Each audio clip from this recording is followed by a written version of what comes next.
Amigos y amigas de Cuatro Vientos, hola, ¿qué tal? De nueva cuenta con ustedes, transmitiendo en vivo desde la ciudad de Ensenada, Baja California, México, en nuestro segundo programa en vivo que estamos haciendo el día de hoy, que es martes 8 del mes de marzo del año 2022, las 10 de la mañana con un minuto. La más cordial de las bienvenidas a todos ustedes y queremos pedirle de favor que si el programa le gusta, pues nos comparta, nos recomiende, nos dé un like, en fin. Hable de Cuatro Vientos acá en las redes sociales, amigos y amigas, y en nuestra página cuatrovientos.net. Bueno, pues el día de hoy, de nueva cuenta, retomamos el péndulo. Este programa, amigos y amigas, que sabemos que les gusta mucho, pues a los trabajadores, a la gente de a pie como usted y nosotros, todos nosotros somos trabajadores a los que definitivamente el péndulo siempre nos trae información y un análisis a profundidad de los temas de actualidad, y amigos y amigas. Y bueno, el titular de este programa, usted lo sabe, es el ingeniero químico zacatecano Raimundo Cárdenas Hernández. Él es sindicalista de origen, no había de otra, fue militante del Partido Comunista Mexicano y también en la cadena de partidos que le sucedieron cuando el Partido Comunista Mexicano decide cambiar de nombre y posteriormente incorporarse a lo que hasta el día de hoy, a lo que es ya el Partido Morena. Miren, exdiputado local y federal, exsenador de la República, cargos que obviamente a los que accedió siendo él todavía integrante del Partido de la Revolución Democrática, el PRD. Después ingresa al Partido Morena desde la fundación de este órgano político electoral y actualmente se desempeña como consultor independiente y coordinador editorial del periódico La Jornada en Zacatecas. Y los días de hoy, Olga Alicia Aragón, son los trabajadores mineros de México que están buscando su independencia gremial y también en la segunda parte de este programa, la geopolítica en el conflicto bélico ruso-ucraniano. Bienvenida, Olga, bienvenido, Raimundo. Adelante, Olga. Bueno, pues amigos, amigas de Cuatro Vientos, primero que nada expresar nuestro placer por tener una vez más a Raimundo Cárdenas con nosotros. Raimundo Cárdenas, como lo dice Javier, es un experto sindicalista, conoce el movimiento obrero mexicano, ha sido fundador de sindicatos y también como militante de la izquierda mexicana, pues ha estado muy cerca de estos procesos sindicales de nuestro país. Y ahora, y a petición de él, pero también con mucha inquietud nuestra, nos va a hablar del sindicato de mineros. Hay muchas interrogantes sobre este sindicato de mineros mexicanos, porque es uno de los gremios, obviamente, los más antiguos, y es de las primeras organizaciones sindicales del país. Llegó a ser una organización muy, muy fuerte, muy poderosa, y tiene en sus entrañas todos los rasgos, los positivos y los muy negativos del sindicalismo mexicano. En su seno se formó pues un cacicazgo sindical de quién lo va a olvidar, a Napoleón Gómez Sada, que también como gremio, como sindicato, han enfrentado a patrones de los más atrasados, de los más explotadores, de los más depredadores que ha tenido el país, porque tiene que ver con la minería, ¿verdad? Y tiene que ver con oligarcas como los del Grupo México, ¿verdad? Entonces ha sido una lucha también difícil como sindicato tratar con este tipo de patrones. Si como mexicanos se nos dificulta tratarlos, imagínense los trabajadores en concreto, ¿no? Pero platícanos tú, ¿qué ha sido este sindicato? ¿Qué ha significado para el sindicato minero a lo largo de su historia el tener dos líderes, padre e hijo, que creo que en conjunto suman como 60 años o quizá más de 60 años de haber estado al frente de esta organización sindical? Y nos tendremos que detener mucho en el hijo, en Napoleón Gómez Urrutia, que hereda el cargo, ¿verdad?, de liderazgo sindical, porque según todas las críticas que he escuchado, no era ni trabajador minero, pero que es un personaje que es muy interesante por la manera en que ha enfrentado poderes poderosos, fuertes, de la oligarquía mexicana y que ahora es un legislador de Morena, impulsor de importantes reformas como la laboral, ¿verdad? Entonces, es así como un poliedro interesante y no sabemos cómo va al interior del sindicato también la lucha por la democratización misma.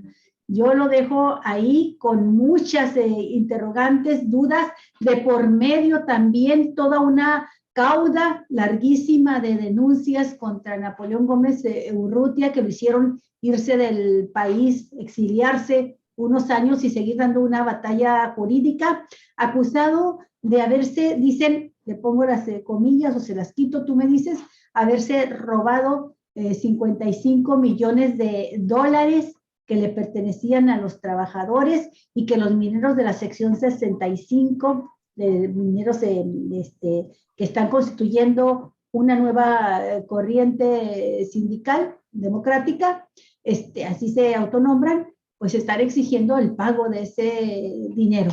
Adelante, Raimundo, porque es mucho lo que se tiene que decir y es breve el tiempo, aunque la vida también es breve. Adelante, Raimundo. Bueno, hay que decir simplemente con lo que México pues nace con mineros ya desarrollados. Recuerden que la conquista pues permitió la fundación de ciudades como Zacatecas, como varias de Sonora, como las de Guanajuato, porque encontraron yacimientos y ahí empezaron a existir los trabajadores mineros. De tal modo que es una actividad muy, muy importante para México, para varios territorios de la nación. Y en el 1910, recordemos que la revolución que surgió en ella tuvo como... Sí, está congelado. La huelga. A ver, Raimundo, está mala la conectividad. Te congelaste en el momento en que estabas hablando de 1910 y ibas a hablar de la huelga minera que da origen al movimiento revolucionario del 10.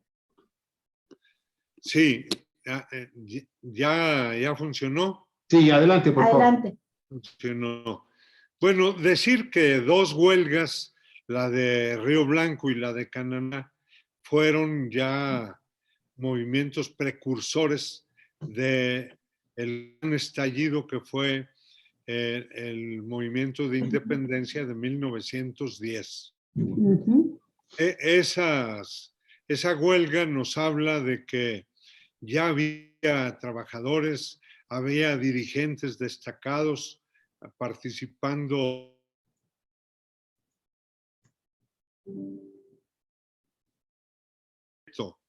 o particular del Sindicato Nacional Minero se dio en 1911, precisamente en el estado de Sonora. Desde entonces, el sindicato minero ha dado peleas fuertes. Allá ellos trabajaron mucho en la Casa del Obrero Mundial para fortalecer ese organismo, digamos, precursor de luchas nacionales en medio de la revolución.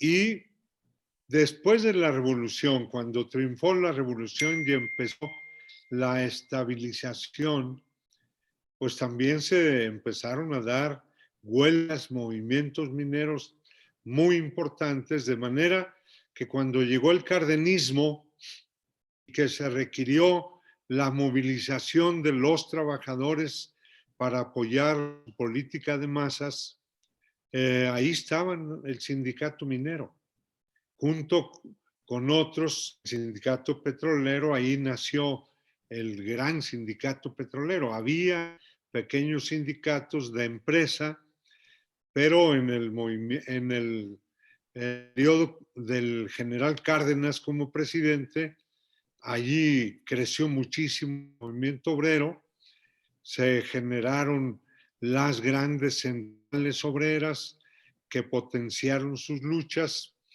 empezaron a obtener conquistas importantes. El país, recordemos, pues el 38 no explicaría si no hubiera habido grandes movilizaciones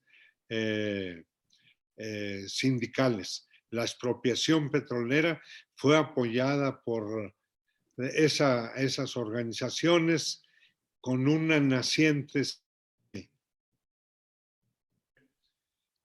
No me detengo, hay que decir que en el 51 se da la charrificación de todo el movimiento obrero.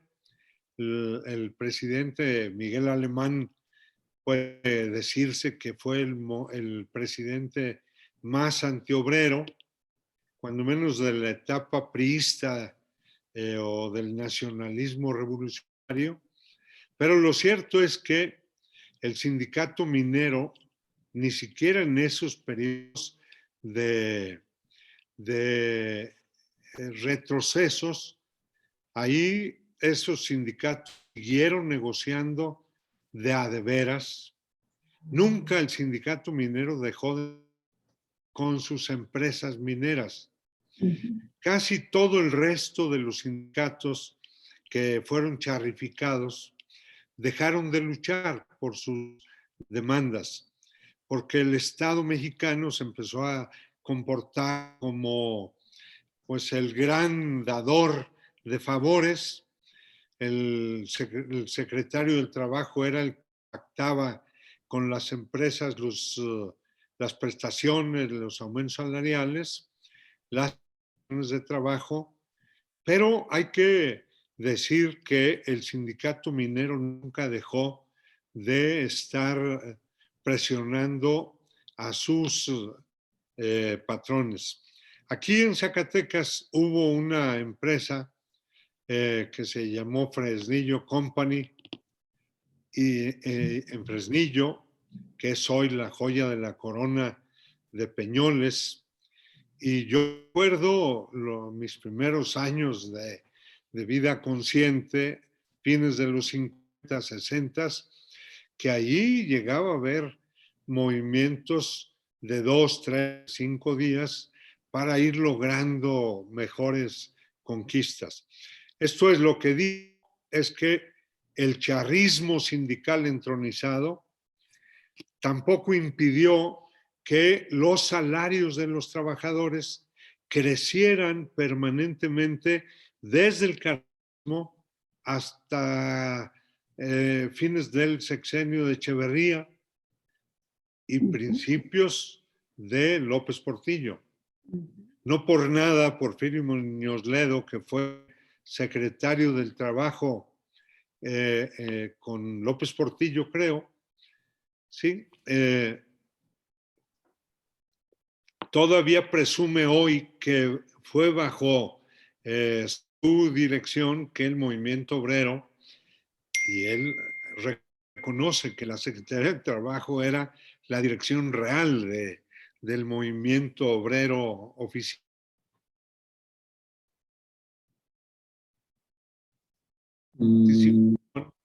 De los salarios en la economía nacional.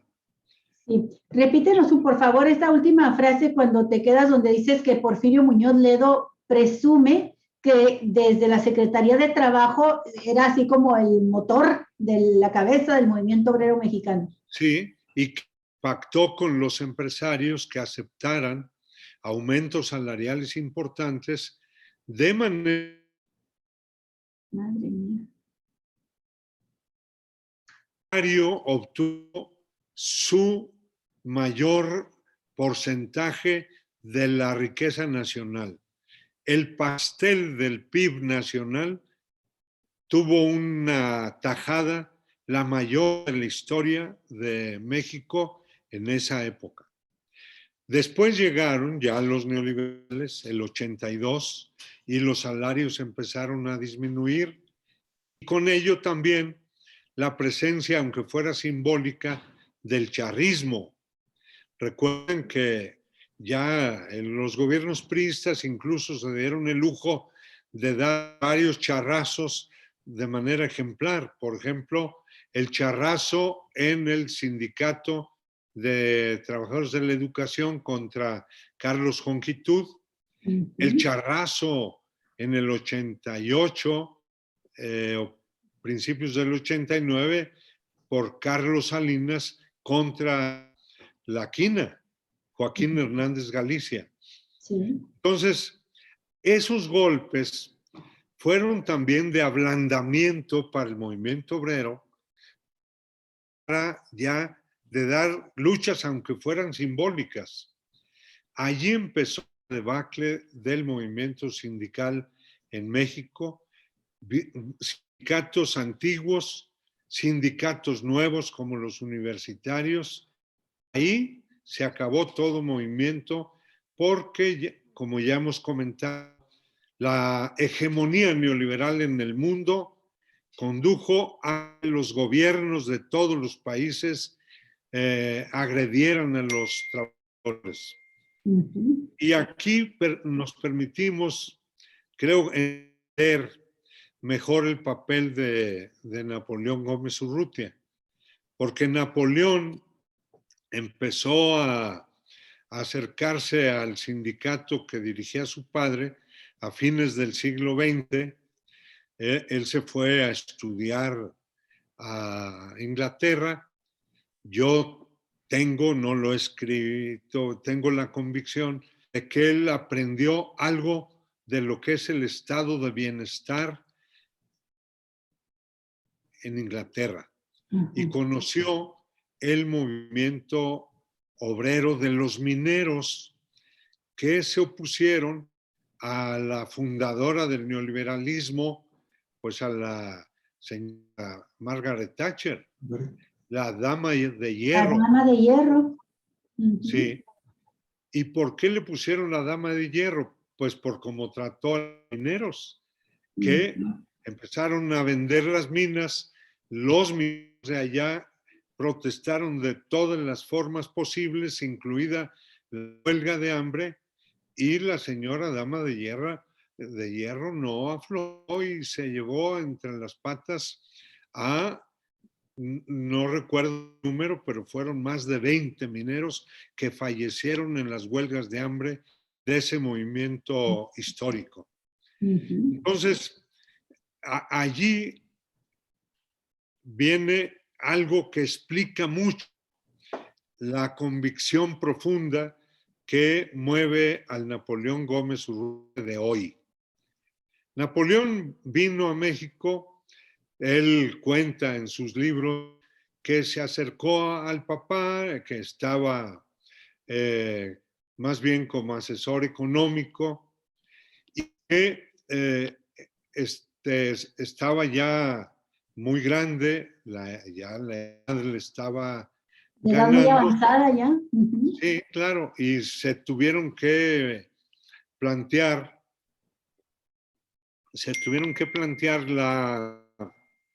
la preparación del relevo.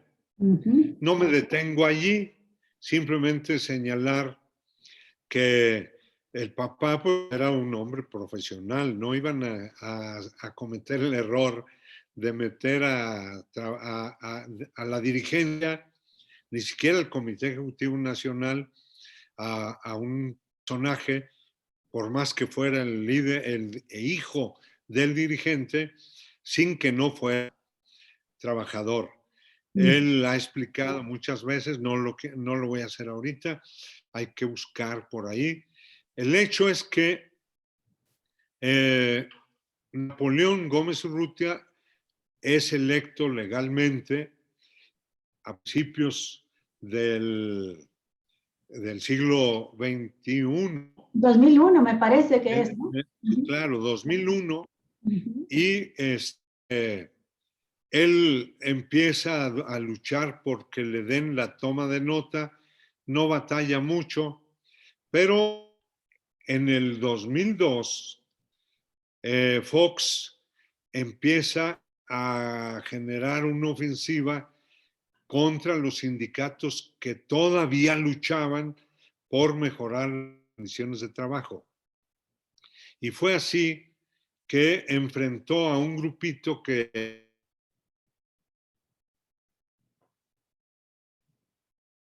en sus manos el Congreso del Trabajo. Estamos hablando de principios del 2002. Presidente Fox, y en el Congreso del Trabajo tenían que resolver el cambio de dirigente para el Congreso. Híjole, de nueva cuenta se está yendo la comunicación, Raimundo. Algo pasa, sí, pero bueno, como no somos expertos, pues esperemos que funcione. Ya estás de nuevo. Hay momentos en que se interrumpe. Estamos hablando del momento en que Vicente Fox entra ya en el gobierno en el 2002, tiene su primera confrontación con un grupo de mineros. Yo recuerdo que hay una huelga que la estallan y que hubo represión, que mandaron a reprimir a los mineros. Y lo más importante es que ese tipo de escaramuzas alertó a Fox acerca de Napoleón. Y a principios del 2006, ya en su año, ahí ya empezaría la gran campaña de Andrés Manuel. Ya había pasado el desafuero, en fin, había movilizaciones. Y eso animó a un grupo de dirigentes del Congreso del Trabajo a hacer la lucha por llegar a la dirección de esa organización cúpula. Bueno, el hecho es que eso no le gustó mucho a Fox de ningún modo. Ahí les dio un golpe a todo el Congreso de Trabajo, les impuso al dirigente de los ferrocarrileros, ¿te acuerdas? Ese tipo odioso que todavía maneja a los jubilados del sindicato de ferrocarrileros, no obstante que vendieron ya las empresas. Bueno, a principios del 2002, en febrero, Fox impulsa vía la REA o por acuerdo con la REA la toma del edificio de los mineros. De Germán Larrea, el dueño del Grupo México. Sí, sí, señora, así es. Germán Larrea toman el edificio el mismo día que... Bueno, Germán Larrea, hay que recordar, es el tercer hombre más rico del país en este momento. ¿Qué día toman el edificio de los mineros? El 17 de febrero. Ajá. Y ese mismo día le retiran la toma de nota a Napoleón y a su comité ejecutivo. Y reconocen a la persona que encabezó la toma del edificio. El hecho es que en ese tiempo se complicó mucho y la relación, y una cosa muy caramba fue que llegó la tragedia de Pasta de Quesos,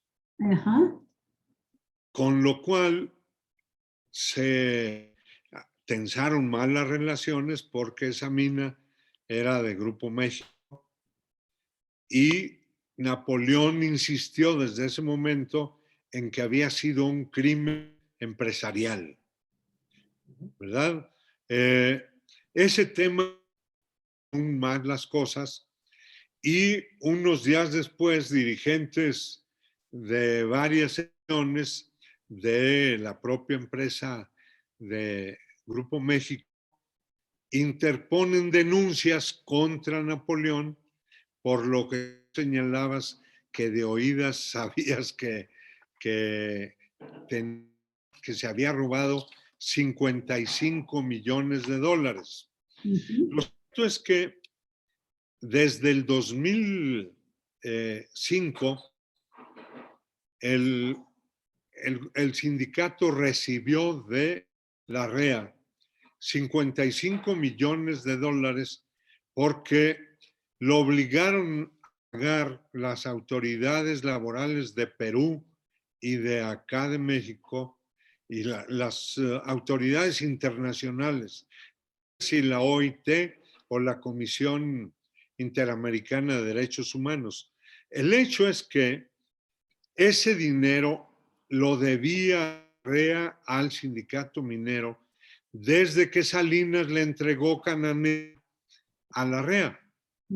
Y en compensación a los trabajadores le entregaron ese dinero al sindicato.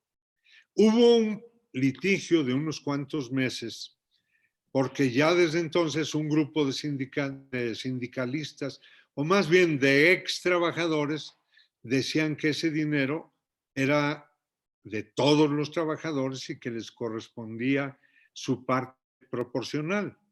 Bien, el sindicato peleó y el propio Larrea resolvió el tema con un documento en donde él señala que ese dinero él se comprometió a entregarlo al sindicato minero.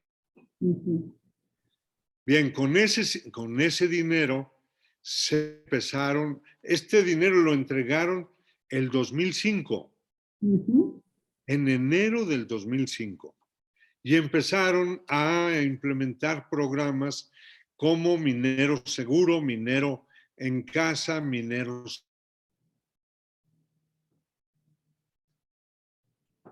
Sí, una serie de programas de carácter social encabezados por Napoleón Gómez Urrutia para enfrentar el problema pues de la pérdida de la fuente de trabajo para muchos de los mineros, ¿no? O sea, era un patrimonio del Sindicato Nacional Minero. Sí. ¿Verdad? Eso lo resolvió el propio Larrea. Eso es público, ese documento. Quien quiera buscarlo, pues ahí están ya los laudos. Es con lo que se ha permitido a Urrutia, Gómez Urrutia, defenderse. Claro. Defenderse de la acusación de los mineros de que les robó. El mismo Exactamente. Bueno, pero el tema es que las denuncias contra no empezaron desde el 2005 cuando le dieron el dinero, sino empezaron en el 2006 cuando vino el encontronazo con Zedillo y Larrea. Y luego ya sumaron. Con Fox, el encontronazo con Fox. Y luego con Calderón. Sí. Entonces, el hecho de que esas denuncias condujeron a que las autoridades emitieran órdenes de aprehensión contra Napoleón.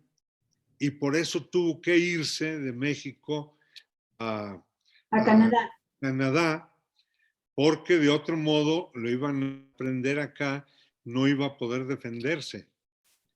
Con el paso del tiempo, pero mientras tanto los trabajadores mineros seguían en lucha, seguían dando peleas en distintos lados, y por eso se dieron la nueva huelga en Cananea, la huelga de Tasco, la huelga de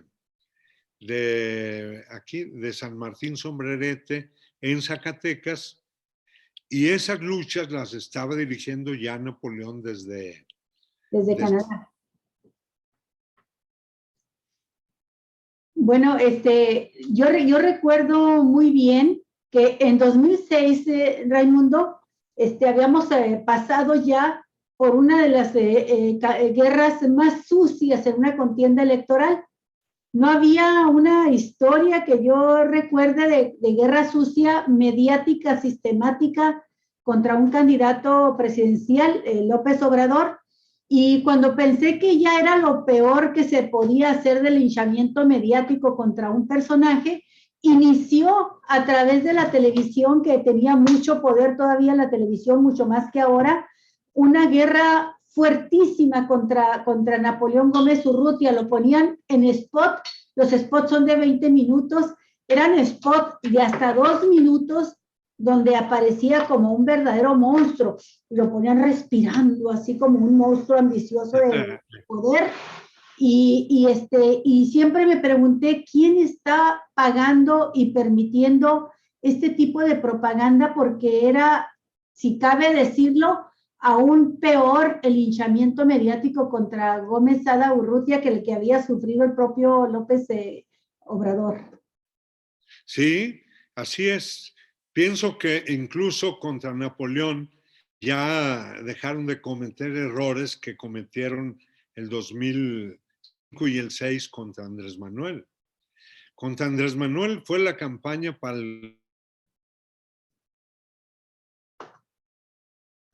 luego el 2006 y le siguieron con las campañas contra Napoleón. Así es. Efectivamente, pero las luchas, lo más interesante es que las luchas en el sindicato o dadas por los trabajadores del sindicato continuaron. Híjole, qué manera de estarse cortando. Pues está muy mal la transmisión. Desafortunadamente, el día de hoy que está más Estamos o menos así. estable, está estable aquí. A ver, por favor. Sí, es en Sí, yo Zacatecas. también los veo que se paralizan, pero bueno, pues ni modo, les seguimos, ¿no? Es Slim, ¿sí? Sí. Bueno, el hecho es que el tema penal, Napoleón lo ganó definitivamente desde el 2014, Ajá. porque es el único mexicano que ha sido juzgado por el mismo delito 11 veces, Caray. cuando la Constitución dice claramente que nadie puede ser juzgado dos. 2 veces por el mismo delito. Oye, Raimundo, y bueno, él está ya libre de toda acusación penal, pregunto, porque de otra manera, y declarado también absuelto, porque de otra manera no habría podido ser candidato al Senado de la República. Sí, claro, él ya fue absuelto por la vía penal, eso está resuelto. Ahora, siguen inventando esto, mañana otro. El hecho es que no lo querían dejar que regresara. Se animó a regresar cuando ya habló con Andrés Manuel para que fuera candidato. Y también porque Andrés Manuel habló con los sindicalistas en una reunión europea celebrada en Londres.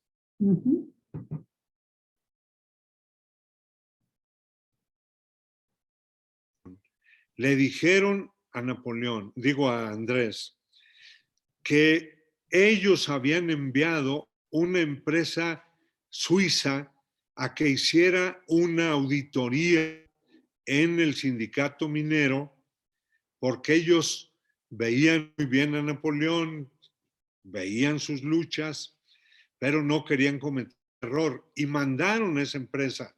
Y esa empresa dijo que las cuentas en el sindicato estaban correctas. Y por eso Napoleón lo metieron o lo admitieron en el Comité Internacional de uno de los sindicatos más grandes a nivel internacional. Y también por eso Andrés Manuel, pues que nunca había estudiado el caso, que veía como muchos mexicanos el tema, y a lo mejor, como tú le decías ahorita, podía decir él, pues de oídas dicen que Napoleón ni trabajador era, o de oídas decimos que Napoleón se robó 55 millones de dólares. Pero esas dos cosas ya las resolvió los organismos jurisdiccionales correspondientes. El hecho, Napoleón ahora se ha convertido en uno de los senadores más productivos. Recuérdense que él fue el primero que planteó el tema del outsourcing, ¿sí? de prohibir el outsourcing. Así es. El hecho es que el Seguro Social ya informó que más de 2 millones de trabajadores cambiaron su estatus y entraron ya como trabajadores con todos sus derechos. Ajá. Muy importante eso. Acaban de aprobar también otra cosa que la Comisión del Trabajo del Senado, que preside Napoleón, empujó con toda la fuerza, es la sindicalización de las trabajadoras domésticas Doméstico. o Sí. trabajadores. Eso ya se aprobó, no sé cuándo lo va a promulgar el presidente, pero son logros importantísimos. Ujú. Ahora, eso sigue haciendo Napoleón, no obstante que en el sindicato van avanzando también, recuperando las secciones que les quitaron de entre los 2006 y 2012. Mientras Napoleón era perseguido, Ujú. sufría la campaña, les quitaron las empresas Peñoles y Grupo México muchas secciones sindicales, ahora las están recuperando y aún más, otros sindicatos de esa están integrándose. Entonces yo pienso que ese sindicato puede ser el gen de una gran organización sindical que permita que en México avancemos muy rápido. Precisamente sobre esto que último que estás comentando, Raimundo, me gustaría mucho conocer tu punto de vista, tus comentarios sobre el papel que puede jugar el sindicato minero en las próximas nacionalizaciones, estatizaciones, como lo quieras mencionar, de minerales estratégicos tan importante como, por ejemplo, el tema del litio, estos minerales raros que se utilizan para la elaboración de muchísimas tecnologías nuevas y de otros metales y de otros productos pétreos que son básicos para el sector, incluso tan básico como el de la construcción, mi estimado Raimundo. Si fueras tan amable. Sí, lo cierto es que en el sindicato hay una actividad de formación de cuadros muy importante. Yo lo conozco porque en el periódico La Jornada, Zacatecas, hemos dado seguimiento a recuentos en varias secciones sindicales. Híjole, y es un periódico donde escribe él. Uh-huh. Sí, y esto, dirigencias, el sindicato ha recuperado muchas secciones y en esas luchas van formando a la gente. También me asomé a la fundación de la Central Internacional de Trabajadores, que es la que está formando Napoleón, incorporando a mucha gente, porque es muy importante que los sindicalistas no solo vean los árboles, Sí. sino vean el bosque de luchas sindicales que tienen que darse en el mundo entero. Uh-huh. Bueno, estamos en un cambio de régimen. Todo lo que se había creado y se había vuelto eje vertical de la estructura del régimen priista, primero luego prianista, se derrumba. La disputa contra la CTM y todas las organizaciones gremiales charrificadas, pues están como el PRI, ¿verdad? Desmoronándose, ¿verdad? Sí, claro. Y ante este mundo que desaparece y que muchos pensamos que no íbamos a verlo con nuestros propios ojos, que a lo mejor íbamos a morir y quién sabe si nuestros nietos, bueno, ya nos tocó estar viviendo esta época, estamos, como dice López Obrador, entre lo que está muriendo y lo que están haciendo. Tú pones en este momento entre lo que están haciendo la posibilidad de esta creación de una nueva central nacional importante de trabajadores con un papel protagonista de los trabajadores mineros. Tú ves, sí, por lo que has dicho hasta ahorita, tú ves la combatividad, la formación de cuadros con conciencia de clase social y yo te pregunto, ¿y ves la democracia? Mira, la democracia en el mundo sindical ya llegó. por la vía de la ley. Esta es una revolución interna que no la provocaron los trabajadores, sino que llega con el TEMEC y la ley del trabajo. Sí. Esa es una paradoja muy interesante porque, por ejemplo, la convención de la OIT sobre democracia y libertad sindical tenía más de 10 años ya acordada, pero México no la había promulgado. Eso Sí, se acepta al inicio de este gobierno firmar ese acuerdo internacional que permite la libre sindicalización y los contratos, el rescate de los contratos colectivos de trabajo. Y que los contratos efectivamente se negocien con conocimiento de los trabajadores. Entonces, algunos dicen, bueno, es que es una ficción porque ahí está el sindicato petrolero que no pudieron quitar a la gente de Romero. De Shams. Bueno, yo creo que ahí viene la elección en el Sindicato Nacional de Trabajadores de la Educación. ¿De quién depende que no se quede? De los trabajadores. O sea, al gobierno Andrés Manuel, a los periodistas que resuelvan eso. Eso les toca a los maestros y lo tienen que buscar, igual que lo hicieron ya los trabajadores automotrices en varios estados de la República.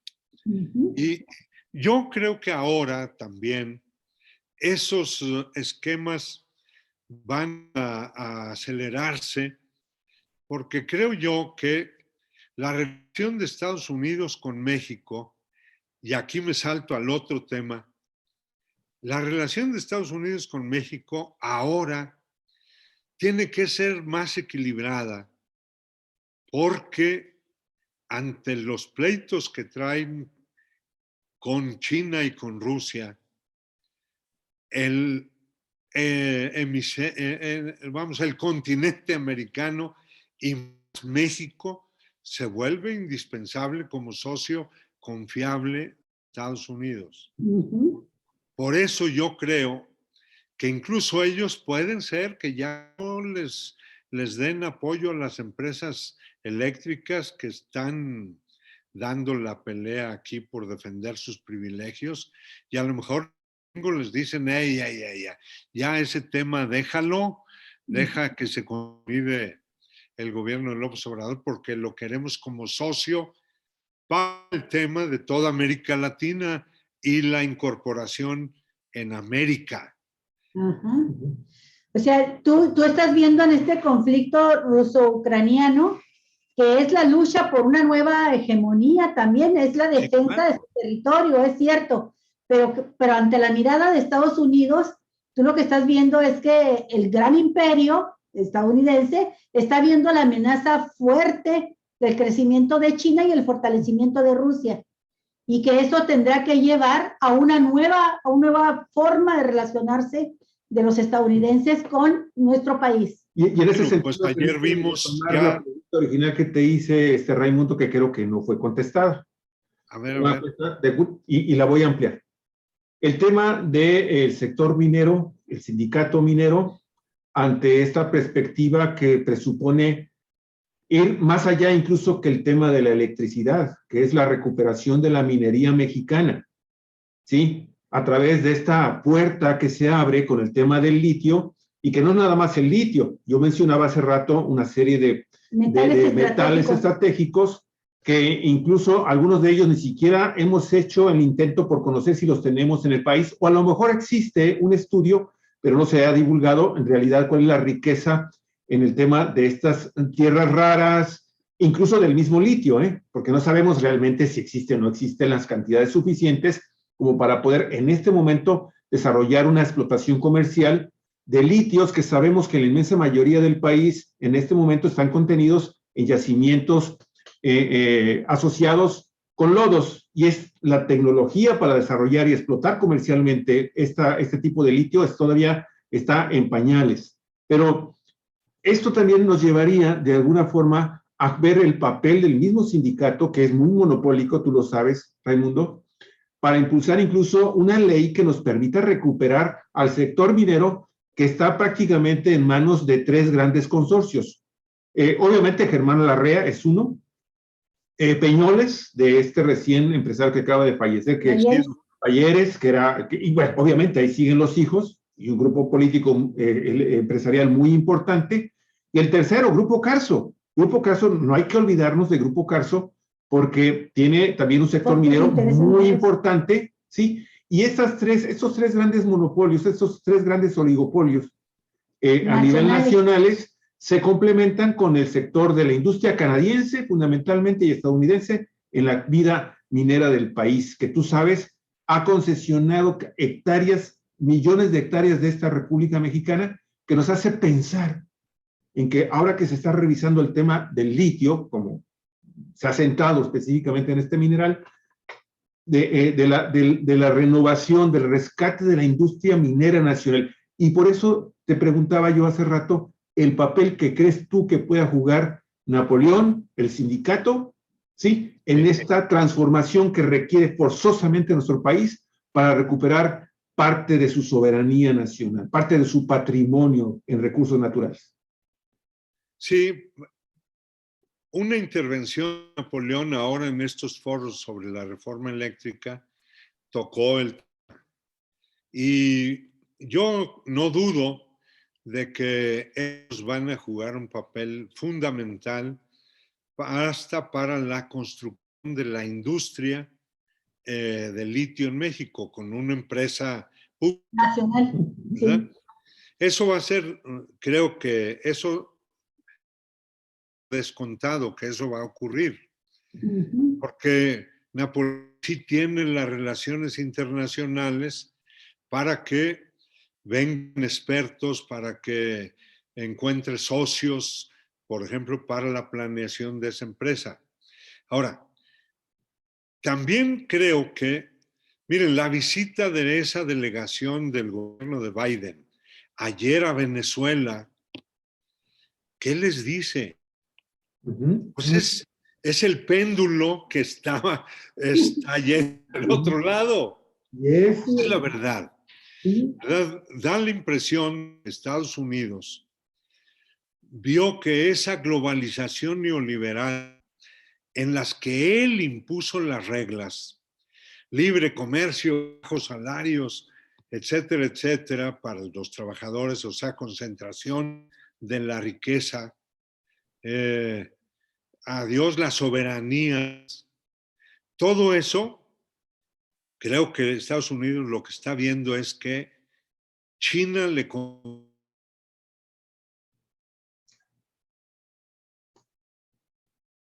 imperando en el mundo entero y que Rusia aporta a China el poder militar que probablemente los chinos no tengan. Y entonces, lo que creo yo que se está dirimiendo la guerra hoy en Ucrania es que Estados Unidos hizo de un conflicto, de una región, de un país pequeño como Ucrania, un asunto para amenazar con la OTAN en la frontera rusa. Sí. Sabiendo que Rusia, que Putin iba a reaccionar porque tiene muchos años denunciando cómo la OTAN iba avanzando hacia su frontera. Sí. Entonces, como que fue una provocación de Biden y de la OTAN para que Rusia reaccionara como tenía que hacerlo, y eso sirve de pretexto para romper todos los lazos económicos con aquella región. Ya antier Biden dijo, si China no aplica sanciones a Rusia, pues vamos a resolver con China algo. Van a resolver. Porque ahorita, vamos, que le cortan los lazos a los bancos rusos en Europa, en el mundo occidental. Muy bien, pero ¿cómo van a pagar el gas los europeos que todavía están recibiendo de Rusia. Y que no les puede dar, porque ellos no tienen gas, tienen que recibir el gas ruso. Sí, y lo tienen que pagar. Claro. ¿Y a qué bancos? Yo creo que va a ser a los de China, ¿verdad? Ajá. Y bueno, el tema no es sencillo porque aunque Biden y compañía quieran romper todos los lazos, no van a poder. Pero sí es posible que la globalización sí la restrinjan más a Europa y América, menos a Asia y probablemente a África. Y eso implica que frente a la polarización Oriente-Occidente, Biden tiene que ver mejor a México y a sus vecinos. Es lo mismo que hizo Roosevelt aquí con el presidente Lázaro Cárdenas, que no echó bronca por la nacionalización del petróleo, porque venía la guerra mundial. ¿Verdad? Entonces, pienso yo que si bien había problema sobre propiedad soberana del litio, porque una de las últimas cosas que hicieron los neoliberales fue entregarle o permitir que mexicanos concesionarios de litio vendieran a empresas chinas. Exacto. Bueno, Andrés Manuel ya está diciendo, eso no va a proceder, el litio es mexicano. ¿Qué creen que va a decir ahora Biden? ¿Luchará para que México cumpla con los chinos? No, pues claro que va a estar de acuerdo con que México conserve su litio y no que sea China quien venga a explotar el litio aquí junto a sus narices. Así es, sin duda. Y pienso yo que también Biden tiene que entender que estas relaciones de Andrés con Lula, con los presidentes de América Latina, vuelve más poderosa América Latina que nunca. Ajá. Pero también salva en gran parte al propio imperio estadounidense a punto de perder más poder del que ya ha perdido con esta alianza ruso-china. Sí, claro. Sí, sin duda. Sin duda. Pero pienso que esa decisión geopolítica, o sea, creo que Andrés, digo que los gringos y los europeos están diciendo, en mediano plazo, China me va a alcanzar y me va a superar. Así es. Ya la quinta G o la 5G ya la lideran chinos. Así es. Es el sumum de la tecnología. Por eso, Raimundo, es muy importante definir en esta lucha que se arranca por la recuperación de la soberanía nacional, de los recursos naturales del país, saber con qué aliados están jugando el gobierno de Andrés Manuel López Obrador, más el que venga, porque esto evidentemente pues, no se resuelve nada más en este momento geográfico, político, en donde hay que recordar que Estados Unidos ya también amenazó al país, Andrés Manuel López Obrador, a México en general, en su conjunto, con que también podría imponerle sanciones porque el país se está negando a sumarse a la escalada de imponer sanciones y no nada más esto, sino cancelar algún convenio que tenga comercial México con Rusia, O sea, y esto definitivamente en este decaimiento del imperio estadounidense, vamos a ponerlo así, o del liderazgo mundial de los Estados Unidos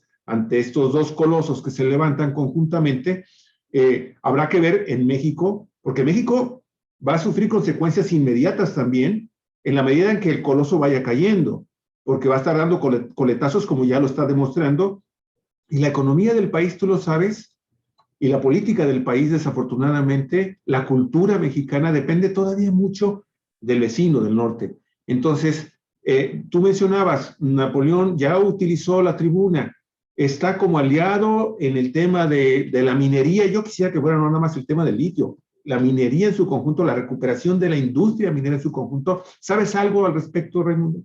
Lo cierto es que no he escuchado que se pronuncie acerca de eso, porque él ha tenido mucho cuidado en que no lo califiquen como un líder sindical destructor de las empresas, que en lugar de que jale empleos los destruye. Entonces, es un negociador eficacísimo ante los empresarios, sobre todo extranjeros. O sea, él conoce muy bien cómo investigar las ganancias reales de cada empresa y sabe muy bien qué discurso hacer para decirles, hey, hay que compartir la riqueza que empresa y trabajadores producen.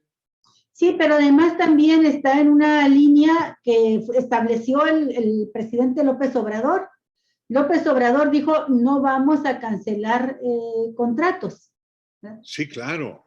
Y lo que sí establece es, no vamos a entregar más concesiones en cuanto a la minería, en concreto. Sí, claro. Ahí fue muy claro. También es cierto que sí ha cancelado algunos contratos, muy pocos, pero son aquellos que se pasaron de rosca, que se pasaron, que no tenían los permisos en orden y que implicaban un daño muy grave ambiental, pero además había protesta social fuerte. Estoy hablando, por ejemplo, de que no permitió que se abriera la mina de los Cardones en Baja California Sur, y que ya tenían años luchando ahí la gente de la comunidad para que no se abriera esa empresa, esa explotación minera. Entonces, creo que está dentro de esa línea de López Obrador. Pero a mí me ha parecido en tu exposición que ahora que te escucho, me queda muy claro el mensaje que pronunció López Obrador en este encuentro realizado en México de los estados de América Latina y del Caribe. Y que en ese encuentro manda el mensaje a Estados Unidos y a Canadá de que les conviene unirse a todo este proceso de integración, no solamente latinoamericano, caribeño, sino continental. ¿Y por qué dice él? Dice, porque es la mejor manera de defender los intereses de todo el continente en una nueva relación de fuerzas, una nueva relación política entre Estados Unidos, el imperio y los demás países latinoamericanos.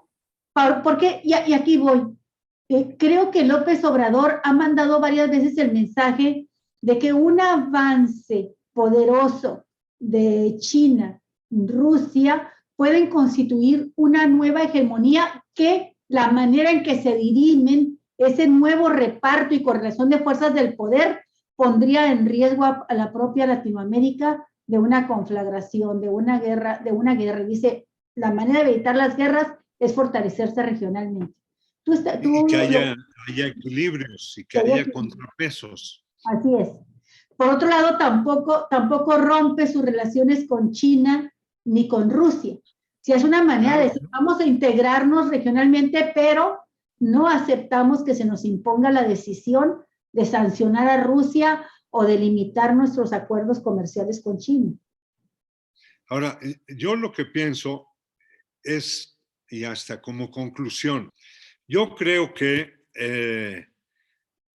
se va a constituir una nueva geopolítica mundial porque China penetró de un modo muy importante en África con inversión para construir presas, para construir carreteras, etc. Y yo creo que eso no lo va a disputar Estados Unidos porque no tiene con qué ya. Luego, sí, China está interviniendo no solamente en África, en América Latina. Puede tener seguridad energética. Estados Unidos puede tener seguridad energética con Canadá, con México y con Venezuela. ¿Verdad? Pero no puede adquirirlo con los métodos del pasado. Ujú. No puede ir a arrebatar. A dar golpes de Estado para imponer gobernantes y saquear a la nación. No se puede eso. Y Ujú. creo que esa es la gran lección que quiere dar Andrés Manuel. A ver, Estados Unidos, acá podemos cooperar, pero de otro modo, ¿verdad? Ujú. Y si Lula agarró onda y va y empieza a hablar, aunque no sea presidente todavía, todo indica ¿Y lo que lo será? será. Si ellos se ponen las pilas, pienso yo que pueden aprovechar a los dos mundos, porque China también ha invertido mucho en América del Sur y Rusia. Así es. Ya ven que en esta guerra el presidente de Argentina sí fue a Rusia a darle apoyo a Putin. Ujú. Eso habla de que allá hay mucha inversión rusa, Ujú. ¿verdad? Y en Perú, en Uruguay, en fin, hay muchos recursos chinos que creo que tampoco se van a retirar de un día para otro. Ujú. Pero sí podemos tener un nuevo acuerdo con el Coloso del Norte y que también, mira, ahorita ya en Estados Unidos está ocurriendo algo muy importante. No está habiendo ya unanimidad en la clase política en relación con condenar a Putin como el malo. Ujú. Este razonamiento. Bueno, Sí. y de hecho ni siquiera es ya un acuerdo o desavenencias de carácter político en la clase política de los Estados Unidos, Raimundo. Eso ya abarca amplios sectores de la sociedad estadounidense que ha comenzado a cuestionar la política pública de su propio gobierno. Y bueno, hay que ver que hay grupos de ultraderecha, pero también hay grupos, vamos a calificarlos hasta de socialistas, que están Más también a la izquierda. planteando nuevas paradigmas, como le dicen los empresarios, ¿no? Nuevos paradigmas hacia el futuro en una situación en que geopolíticamente América Latina puede jugar un papel muy importante en caso de que se logre consolidar lo que se vino a plantear aquí en la reunión de la CEPAL. Hay que recordar ese dato es muy interesante porque China no es nada más una potencia económica. China ya se convirtió en una potencia financiera mundial y por eso también tienen mucho cuidado de meterse con China, el bloque occidental, porque simple y sencillamente hay mucho capital, no nada más invertido, sino también financiando obra pública de los estados de casi todos los continentes del mundo. No hay que perder de vista eso. Incluido Estados Unidos, que tiene una deuda enorme con China. China está dando créditos a tasas de interés mucho más bajas de las que te dan los organismos financieros internacionales tradicionales, estadounidenses, ¿no? Europeos. Y entonces tiene ahí una ventaja muy grande China. Llega y te ofrece a los países el crédito más barato y te ofrece también participar en los proyectos que quieras realizar de obra y lo está haciendo en términos mejores que los que se podían hacer. Sin duda. Por eso, yo digo, hay que ver las expresiones públicas ya de la corriente que encabeza Bernie Sanders en Estados Unidos. Claro. Maldito internet que tenemos, Bueno, no se nos fue lo de Bernie Sanders. Ellos ya dicen claramente que quien provocó la guerra fue la OTAN. Así es. Cuando se ha estado acercando a Rusia desde hace 16 años.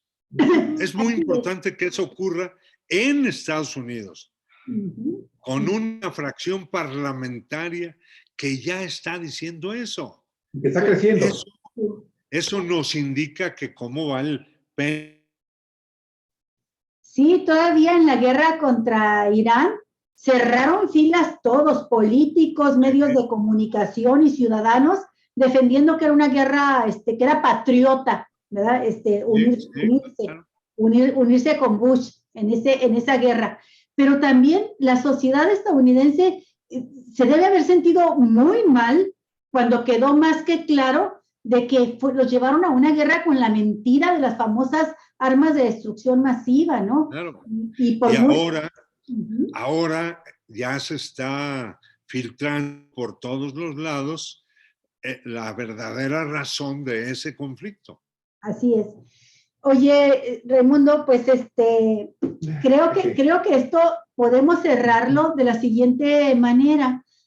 Entonces, tú estás previendo una nueva conformación geopolítica en nuestro planeta, una nueva relación de los países latinoamericanos con estas hegemonías, con estos países poderosos como Estados Unidos, China, Rusia, y esto también exige una nueva organización de la clase trabajadora y se vincula con esta naciente posibilidad, esta posibilidad de crear la Central Nacional de Trabajadores, pero vinculada estrechamente con el internacionalismo. O sea, se trata ya de fortalecer también las relaciones de los sindicatos mexicanos con las organizaciones gremiales del mundo.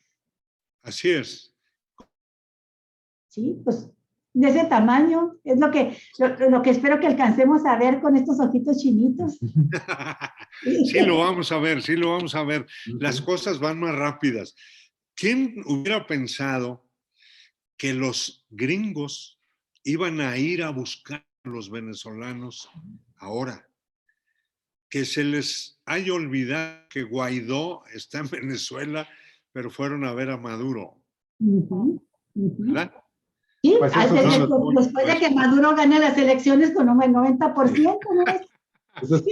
Esos son finalmente los hechos que están moldeando al nuevo mundo, la nueva contemporaneidad, en donde no hay que olvidar a otros grupos muy importantes que están creciendo y que están jugando papeles fundamentales para la geopolítica y que tiene que ver con el advenimiento de las nuevas tecnologías cibernéticas. Cuidado con las redes sociales, el papel que vayan a jugar a futuro.